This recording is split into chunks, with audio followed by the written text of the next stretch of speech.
If your website is not clear in the first 5 seconds or even a couple seconds, when someone goes to your website, there's a very high likelihood that they may leave your website. So I want to go over a 6-part framework that you can kind of go through on your own website that you can kind of keep in mind going forward and make necessary adjustments to your existing website if needed. So the first one is your hero section, your cover or your slideshow. That should be super clear, shouldn't be overly visual and trendy with a lack of messaging. That should be a great place for, people to understand who you are, and what they should do with what you are offering. So the second thing, trust signals, reviews, social proof, authority. This is very important when someone doesn't know who you are, so that they can trust you into further engaging with what it is you are offering. Service snapshot. This is a great place on your homepage to show what it is you are offering. So if you are a barbershop, you could have a section there that kind of breaks down your pricing. This is a great way for you to basically showcase your pricing. And if you do have customized pricing, that can still be a great opportunity, just like we have at Up-to-Date Digital, where we don't have all-inclusive packages, we don't offer bundles. Instead, we have an instant quote form based upon the specific services that you need based upon criteria, like the size of your Instagram account or Amazon account. You could also have a section on your homepage that shows why you're different, why you're unique, why you. This is a great opportunity to emphasize in maybe a text format. It could be an infographic or just a standard graphic that breaks down why you're different.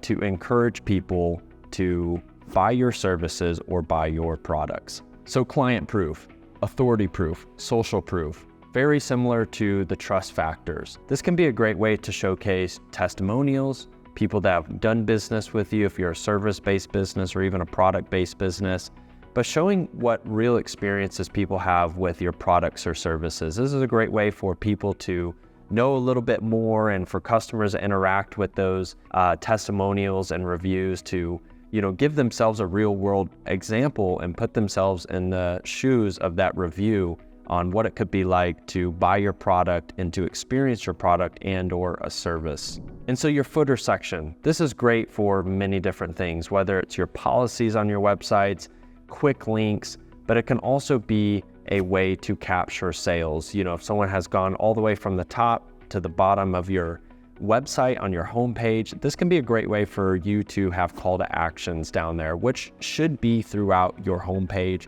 and your website so people don't have to find, okay, where do I go next? This can be a great way for you to have those quick links aside from your policies that of course are mandatory and that you should have on your website.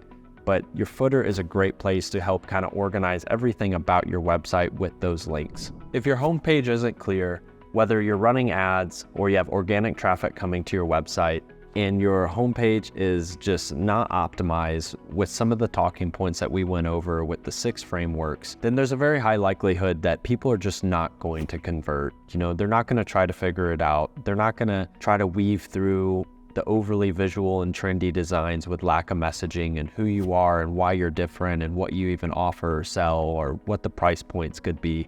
Take a look at these. These are very basic things. Even if you have a high performing website, going back to the basics, as I always like to discuss here, is very important. And, especially when you do a redesign on your website, keeping these things in mind is very important so that people don't leave your website and never come back.